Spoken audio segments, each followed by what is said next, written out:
Hey guys, I'm Justin with Legato Financial Group. Our firm is passionate about helping educate consumers, which is why we're powering the Gaining Interest podcast. The podcast of quick conversations with industry experts on topics that you want to know about, from sports to dining to healthcare and automotive, and really everything in between. It's hosted by one of the greatest local personalities that I've met, that's John Ramsey. I'll tell you why I love this podcast, because it's all about community. We used to call it water cooler talk, and that no longer exists. But if it's interesting to you, it's interesting to us. We encourage you to tell your friends.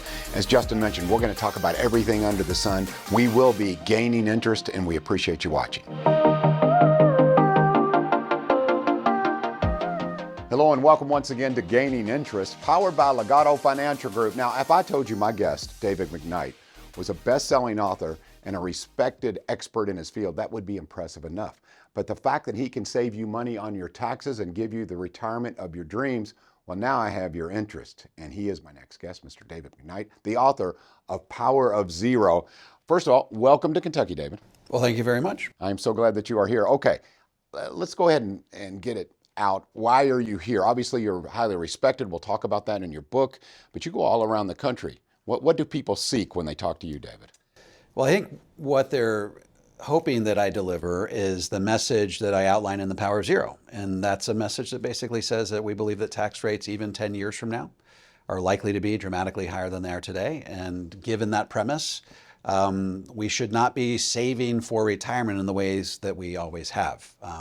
We should be saving in the types of accounts with an eye towards this reality that tax rates down the road are likely to be dramatically higher than they are today. And there's a method to all that madness. And so what I will be delivering tonight is a message that tells people how they should strategize given this tsunami of higher taxes that we see coming down the road. And David, to say The Power of Zero is a popular book is like saying the Beatles were a pretty good band. I mean, there's over 350,000 copies. Forbes magazine listed as one of the best 10 financial resources. So highly respected book. What do you think was the initial attraction to the book? Is it because it is different? You're thinking in a different lane here? Yeah, I think there's a couple of things that make it, that have made it popular. I mean, I wrote the book back in 2013. I threw it out on Amazon. I self-published it, and I crossed my fingers and hoped people would buy it. And I think what the book does a good job is distilling a pretty complicated issue down into pretty simple terms. I basically make the case in the book that, look, tax rates have been historically low for a long time. And because of that, debt has been rising. And we have unfunded obligations for Social Security, Medicare, and Medicaid to the tune of over $200 trillion. And because of that, the federal government is going to have to raise taxes sometime down the road, or we go broke as a country. So we've always been saving money for retirement in what we call tax-deferred vehicles like 401ks and IRAs. We get a deduction at historically low tax rates only to postpone the payment of those taxes to a point in the future when tax rates, experts say, are likely to be much higher than they are today. And so this was an issue that I identified back in 2013, that people are saving for retirement in precisely the opposite way of how they should be saving given higher tax rates down the road. And so I feel like I was able to sort of distill that conversation down into pretty simple terms and relatable terms, and people apparently like it. Okay, so I'm the average Joe here, and I definitely am. If nothing else, I'm probably less than the average Joe when it comes to knowledgeable. So I'm always thinking about, annuities, 401ks, Social Security, maybe getting another revenue stream, a little bit of a side hustle. Sure. So what makes your methodology different? What is the trend, or what is your trend? Why is your book so popular, and why is it working for people? Well, basically, there's a lot of different ways to save money for retirement. In fact, there's millions of different types of investments out there, but there's really only three basic types of accounts. Taxable accounts, these are your stocks, bonds, mutual funds, CDs, savings accounts. These are like your emergency funds. They're great because they're liquid. You can get your hands on them at the drop of a hat. But they're the least efficient of all the different types of investments out there, so you should have a finite amount of money in there, basically 6 months worth of basic living expenses. Second bucket is probably the most common bucket. It's called the tax-deferred bucket. This is where 95% of the cumulative retirement savings across the country are located. It's in these 401ks and IRAs where we got that tax deduction at today's historically low tax rates, only to postpone those taxes till some point down the road. I tell people this is like going into a business partnership with the IRS. And every year they get to vote on what percentage of your profits they get to keep. not a very good business partnership. So you could have $1 million in your IRA, but unless you can accurately predict what tax rates are going to be in the year you take that money out, you don't really know how much money you have. And it's pretty hard to plan for retirement if you don't know how much money you have. And then we talk about a third bucket, which is what we call the tax-free bucket. These are your Roth IRAs, Roth 401ks, Roth conversions, some types of properly funded cash value life insurance. And I basically make the case that, look, the cost of admission of getting into the tax-free bucket is you got to be willing to pay a tax, but you're paying that tax at today's rates because you anticipate that tax rates down the road are going to be much higher than they are today. So you've done the heavy lifting at today's historically low tax rates. So from that point forward, you can then take those dollars out 100% tax-free. So I basically make the case in the book that in a rising tax rate environment, I believe we're in a rising tax rate environment, there's a finite amount of money you should have in those first two buckets. And anything above and beyond those ideal balances in those first two buckets should be systematically repositioned to tax-free. So you don't ignore the first two buckets. You just have measured amounts of wealth accumulated in those two buckets and then reposition anything above and beyond those ideal balances to that tax-free account. Okay. So David, what I'm gathering from this in a nutshell is you're saying, okay, advantageous for you to pay it now up front because obviously you can't predict what the future is going to bring. And historically, it brings higher tax rates, of course. So you're saying pay it up front. Are there other strategies that people can use to, and I don't want to say because I know it's not about avoiding taxes, it's just strategies, right? It's about, okay, I'm going to pay them, but there are ways to do that to where you can accumulate more or secure your future, right? Yeah. Well, one of the things that I really tell people to take advantage of is what I call the tax sale of a lifetime. Back in 2017, President Trump pushed through the Tax Cut and Jobs Act, which basically cut taxes for everybody across the board. So now we've seen this is an 8-year opportunity. It wasn't a permanent tax break. It was a tax break with a sunset provision. Okay, so it was an 8-year tax break.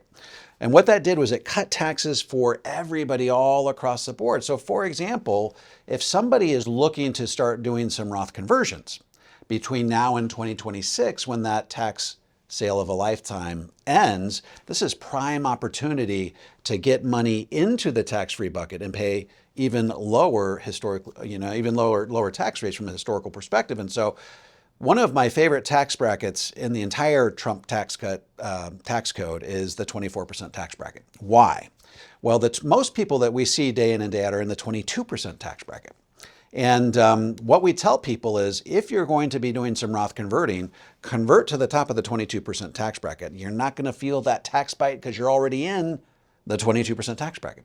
But guess what? The 24% tax bracket's only 2% more.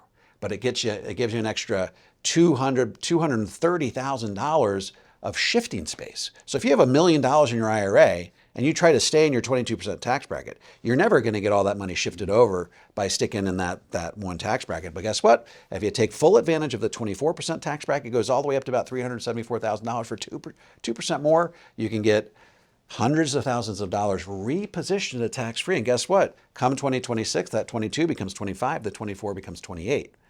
So why not take advantage of this tax sale of a lifetime while it's still around? Because you can mark my words, come 2030, when Social Security is going bust, Medicare is going bust, and they're going to need huge infusions of cash, those 22 and 24% tax brackets are going to be long gone. Though people look back and be like, that's the tax deal of a lifetime. David, the way your mind works is absolutely brilliant. I can see the allure for the power of zero. Where did you get this kind of acumen for accounting, for numbers, for seeing that? You're really looking big picture here. So where did that come from? What's your background? My background is I've just been in the financial services industry for, it's the only thing I've ever done. Right out of college, the only thing I've ever done. Since 1997, I've been working on this stuff. The way my brain works is I try to take complex principles and distill them down into understandable concepts. And writing that book, The Power of Zero, was probably the sort of the culmination of about 15 years of having worked through all these different concepts. I actually created a presentation back in the early 2000s where I would get up on a whiteboard and I would tell my clients and prospects, look, there's 3 buckets. You got all your money in the first 2 buckets, and I would draw a little arrow from the first 2 and say, you got to get your money over here. And then the next time I would say that, something else would fall out of my mouth, and it would hit the right button for these people. And I'm like, that worked. I'm going to keep that on my presentation. Over the course of 15 years, I developed that presentation. I honed it and I evolved it and I developed it to the point where it was about an hour long. And it was every phrase in that presentation was designed to elicit some sort of response and to hit on a key financial principle. And when I wrote The Power of Zero, I decided really all I was doing was taking that presentation and committing it to paper. And so it only took me about a week to write the book. Wow. Because I was basically regurgitating everything that was in that presentation, rounding out in a few areas, and then I threw it out on Amazon and the rest was history. But really, these types of things don't happen overnight. So the Power of Zero concept was about 20 years in the making. And of course, we've been honing and evolving it ever since. So now we have a pretty well-developed message. So it's been refined. That's right. In your mind, and then when you put it on paper, it was a masterpiece. Obviously, it continues to sell well. But I'm curious that the financial world is always evolving, and tax laws change, and each administration has their own little tweaks and changes. So are there ways now where the book does need to be changed, or are those principles, do they hold true regardless? Yeah, so there's one chapter of the book, chapter 6, that is on the tax sale of a lifetime, which is the Trump tax cuts. Those will expire in 2026. So that whole chapter is going to become obsolete come 2026. So my next challenge is to say, okay, now that Trump tax sale of a lifetime is gone, what opportunities do people have between now and when tax rates are likely to rise dramatically? When are tax rates likely to rise dramatically? I think it's going to be around 2030 or 2031, but this much we do know. There was a study out of Penn Wharton where they basically said, is there a point in time beyond which the federal government can no longer have the luxury of raising taxes or reducing spending? At what point will the debt be so high that no combination of raising taxes or reducing spending will arrest the financial collapse of our country? And they actually came out with a number. That's when the debt to GDP is about 175%. That happens based on current projections in about 2043. So if they don't do something drastic between now and 2043, it won't matter what they do, because the debt snowball will be so big, it'll have picked up so much speed that it'll just basically precipitate a depression. And so we have between now and then to fix it. I think that when it comes to raising taxes, they'll probably do that between 2030 and 2035. Sometimes my crystal ball is a little hazy when it comes to predicting exact dates. But the point is, and David Walker, former Comptroller General of the federal government, who really raised the warning cry about the whole fiscal unsustainability of our entitlement programs and the debt, he basically says, look, there's a 4-letter word that explains why tax rates have to double. And he says it's math. Math is the 4-letter word to explain why tax rates have to double. And what does he mean by that? It basically says, look, if this is what you're spending and this is what's coming in, you can either double what's coming in, cut in half what's going out, or some combination of the two. And the point of this study was that is true, so long as you do it before 2043. Wow. So there is a day of reckoning. The chickens are coming home to roost, and I'm just trying to raise the warning cry to people who are so accustomed to saving in these tax-deferred vehicles.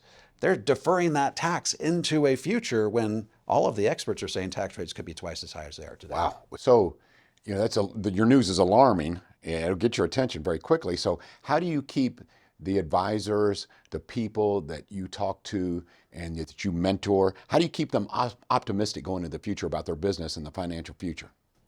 Well, I think that there's an interesting statistic. Only 5% of the cumulative retirement balances all across the country are in tax-free vehicles, like Roth IRAs and Roth 401ks and Roth conversions. So there's a lot out there to get. So there's a lot out there to get. There's a lot of work to be done. And so my message basically is, look, most people are still stuck in the tax-deferred paradigm. If the 95% of those balances that are in IRAs and 401ks are any indication. So we've got a lot of work to do. It's not a question of, could pessimism stop our message? I think pessimism could be driving our message because we believe somewhat pessimistically that tax rates are going to be going up. But you need that urgency. But you need an urgency. And the analogy that I tell people is it's like your 401ks and IRAs are sitting on a train track and there's a tax freight train bearing down on it. We can see it off in the distance. We know roughly when it's going to get here. We know roughly what damage it's going to inflict upon your retirement savings when it happens. So the question is, how do we systematically get those dollars shifted off the tracks safely into tax-free accounts while paying as little tax as possible so that by the time the tax freight train comes, you've done all the heavy lifting, you can then take that money out tax-free. Wow. I want to recommend it once again. The Power of Zero remains a bestseller and will continue to do so, as you can see, or as you can hear from the expertise from David McKnight. Okay, David, next question for you. You talk about the future.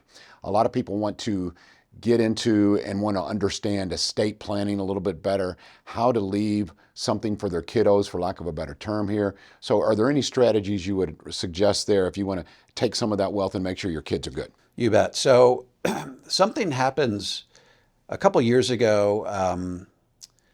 They changed the tax law, and it said that you can no longer do a stretch Roth IRA. Okay, so that means that if you, or a stretch IRA for that matter, that means that if you have an IRA, your children, and you give it to your children have to realize that as income within 10 years. Okay, that's a problem because it's basically, you used to be able to stretch that tax liability out over a lifetime. They're now saying you've got to realize that tax liability within 10 years. Here's why that's a problem.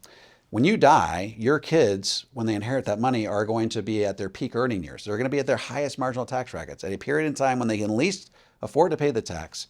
And so they're going to realize that income right on top of all their other income. So if you think of the tax system in our country as like a graduated cylinder, all of your income goes in and fills up some of those lower brackets. And then when you inherit your IRA, it goes right on top of that, and it's going to be taxed at 32, 35, 37, or whatever the future version of those tax rates are. Could be double what they are today. And so we tell people, look, why not convert your dollars to a Roth IRA while you're still alive? Do so at historically low tax rates so that by the time you die and your kids inherit that money, they can inherit it 100% tax-free. Okay? Avoid having to pay taxes on top of all their other income when tax rates are likely to be twice as high as they are today. Now, you still have to withdraw that money from your Roth IRA within the 10-year period, but at least we're not forcing our children to pay taxes at historically high tax rates when they do so. Interesting. So we mentioned the fact, or you talked about, we touched upon the fact that, when you're getting these streams of income, whether it's a 401k or whatever, it's regulated on when you have to take it out. So what strategies do you recommend using, and you've touched upon a few of those, to save yourself the taxes, to mitigate that? How can we do that? Well, number one, recognize that tax rates right now are historically low.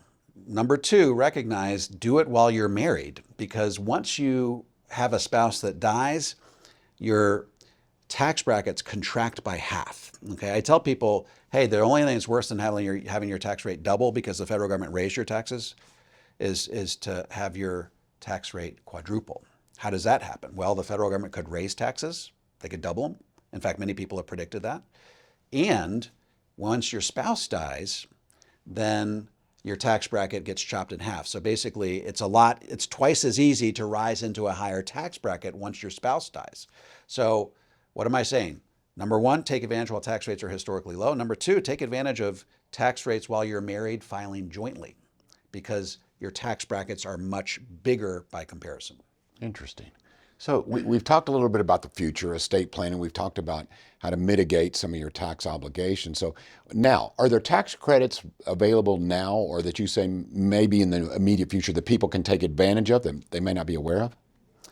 I don't think of it in terms so much as tax credits as I do tax opportunities, right? Yeah. So this idea that the 24% tax bracket is a tax opportunity of historic proportions, right? So, the 22% tax bracket, like I said, becomes 25. The 24 becomes 28. So what does that mean? That means the current version of the 24, or the future version of the 24, which is 28, is still lower than the future version of the 22, which is 25. So like when I say these are good deals of historic proportions, I'm not kidding. And so I just tell people, look, taxes are on sale. Every year that goes by where you fail to take advantage of historically low tax rates is potentially a year beyond 2026 when you could be forced to pay tax rates that are as high as you've seen in your lifetime. So just recognize there's a window of opportunity here. If that window slams shut in 2026, that doesn't mean that come 2026, that's the end of the world, because those are the same tax rates we experienced back in 2017, and nobody was running around screaming the sky is falling, right? But what I am worried about is what happens in 2030 and beyond. So we got to recognize, and it's very easy to not recognize that we're at historically low tax rates because tax rates have been much higher in the future, but that was a long time ago. Nobody nobody remembers that. We are at historically low tax rates, and we need to recognize that and recognize that tax rates have been high before, they can go high again. All right, it's a good lesson. So for those who may be watching now, they're watching Gaining Interest, and they say, I have an investor itch. I want to take a look at the stock market. I'm thinking about investment. What is your philosophy there? I've heard a lot of financial experts will say, okay, what is your risk? You're willing to take risk. What's your risk factor here? Where do you lean? Are you conservative? Or do you have money to spend and take? What's your philosophy on that? More and more studies are coming out. I mean, the historical take on this is, look, take your age, subtract it from 100, and that tells you what percentage of your money you should have in stocks. So if you're 60, subtract that from 100, that means you should have 40% of your money in stocks. That's sort of historically how it's all gone down. But there's a lot of new research that's coming out that basically says, look, bonds are a lot more volatile than we ever thought, right? And they're a lot more correlated with stocks than they ever thought. In fact, there's one recent study that basically says that you're better off just keeping your money 100% in stocks. You're actually going to get more bang for your buck if you keep it in stocks. And I'm not necessarily saying that. I'm just saying that a lot of the research coming out is saying that bonds are a lot more dangerous than people think. And so if you're willing to take the risk in the stock market, why would you take a commensurate amount of risk in bonds, but not get the same amount of return? So my general philosophy when it comes to investing in the stock market is it's sort of a set it and forget it type of a thing. What happens traditionally is when people don't, for example, have a financial advisor that's shepherding them through the process, it's a very emotion-driven process. You're supposed to buy low and sell high. What do most people do? They listen to the market and they go, oh, I've got to get rid of this. They buy high and they sell low. So they're doing just the opposite. In fact, they say that the average investor does 3% lower than what the actual market does because they let emotion get in the way. So I'm very much of a set it and forget it type guy. Leave it in the market. Take a nap in 20 years. You wake up and you have a couple $1 million. Don't worry about all the ups and downs. Get a financial advisor that's willing to hold your hand throughout the entire process and make sure you're making good long-term decisions vis-a-vis your money, and have a high stock. You don't have to go 100%, but have a lot of your money in stocks because that's the engine of growth over long periods of time. So my takeaway there is if I take a nap, I'm going to wake up with a couple million, right? If there's one thing you take away from this interview, it should be that. That's okay. I think a lot of people, I would imagine, you probably hear this a lot. I wish I had your book when I was in my 20s, 30s, 40s. I wish I read The Power of Zero then. What would you tell? Now, obviously, buy the book, because that's the first recommendation. But if I'm talking to my son, and mid-20s, and I say to him, son, what advice would you give? And you have 7 children. What advice will you give them? Yours are probably younger than mine. Yeah, this is what I would say. A couple things. Number one, learn how to save early and often. Save at the beginning of the month, right off the top. So save 20% of your income, and then just simply reallocate whatever's left over to your expenses. So save 20% right off the top and save in tax-free accounts. Why? Well, you got to remember that the farther you go out into the future, the more dire our country's economic condition becomes. We're going to have $20 trillion more in debt in 10 short years than we do right now. We're already at $34 trillion. We're going to have $54 trillion come 2033. And then it starts going up by $3 trillion per year. So you try to tell me we're not going to have higher tax rates. Literally, the further you go out, the more likely tax rates are going to be higher. And so we're soon going to get to a point where everybody's paying 50% tax. And we're going to be like our friends in Europe. They're paying 50% tax. The difference is they're getting something useful in exchange for that 50%. They're getting universal health care. They're getting paid sick leave. They're getting free maternity leave. All we're going to get is servicing the debt. We're going to be paying for interest on the debt. So tax rates are going to be higher. The younger you are, the more likely that is to be the case. So I'd say invest tax-free, invest early and often, and those principles I think will sustain you over time. David, when you travel around the country and people seek your advice and you're talking about the power of zero, and at the end you have the Q&A and some of the financial advisors you mentor are raising their hand, what question do you hear a lot? One question I get is, do you think they're ever going to tax the Roth IRA? It's an interesting question, right? Yeah. Because Roth IRAs... That's always been the attraction. Yeah. The federal government's always said, we're going to tax you either on the seed or on the harvest, right? And a lot of people say, well, as we move into the future where we become more and more laden in debt. Aren't they going to open up all opportunities for more revenue? And you got to remember that only 5% of the cumulative retirement balances across the country are in Roth IRAs and Roth 401ks. There's only 5%. That's one out of every $20 are in tax-free accounts. I don't think there's a really big target on Roth IRAs. Where's the big target? The big target is on the accounts that haven't been taxed yet, because those are the ones where they can freely raise and lower tax rates like they've done in the past. So a likely scenario is not that they're going to tax Roth IRAs and Roth conversions and Roth 401ks down the road. The more likely scenario is that they're going to simply raise taxes on the $35 trillion that are sitting on the train tracks, waiting for that tax freight train to bear down on it. And they're going to do that in the form of probably doubling the tax rates over time. So I'm getting the message that, okay, obviously, yes, debt rises, taxes are going up. But when you're a big picture guy, and you are, when you see big picture, you look at the global landscape of the economy globally, how is the United States positioned at this point? Well, we're basically all interconnected, right? If we were, for example, to default on our debt, which constitutionally we're not allowed to default on our debt, but if we were to default on our debt or just start printing money like it's going out of style, and that's going to raise interest rates and precipitate a Great Depression, we're so interconnected with all of these economies across the world that if something bad happens to us, it's going to happen to them as well. And so that's why it's so important to sort of keep your ear to the ground on what's going on in our country in terms of the debt load. And that's why David Walker has been running around the country for the last 20 years like his hair is on fire, trying to get the word out on how we've got to rein in spending. We've got to fundamentally reform Social Security, Medicare, and Medicaid. I know that baby boomers don't like it when I bring that up, but the reality is we've promised way more than we can afford to deliver. And we've just got to fundamentally reform how we're planning on spending money over the years. We've got to rein in the debt. We've got to spend it. We've got to pay it down. We've got to keep debt to GDP hopefully at 100% or lower. Right now we're at about 125 and it's going up each and every year. So we've just got to, just recognize that we're interconnected with the entire planet. And if we go down, everyone else is coming down with us. So we got a lot of responsibility sitting squarely on our shoulders here. You have your fingers on the pulse, not only of, the economy, tax laws, et cetera.